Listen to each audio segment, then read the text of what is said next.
আসসালামু আলাইকুম বন্ধুরা, আশা করি সবাই অনেক ভালো আছেন। তো আজকে আমার ছাদ বাগানের একটি লেবু গাছের সঙ্গে আপনাদের পরিচয় করিয়ে দিব। তো দেখতেই পাচ্ছেন যে আমার এই লেবু গাছটি খুবই ছোট একটি গাছ, আর এই গাছটি কিন্তু আমি একটি পলিতে সেট আপ করেছি, সেই সাথে গাছের গ্রোথও খুব ভালো।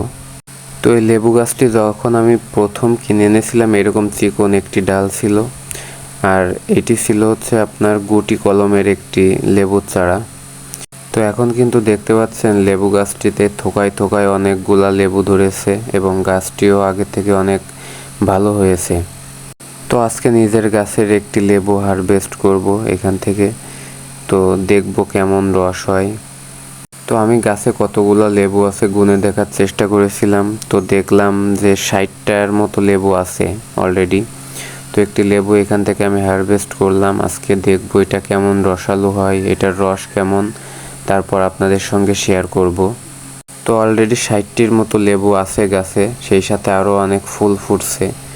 তো নিজের গাছের একটি ফল হারভেস্ট করলাম, খুবই ভালো লাগলো।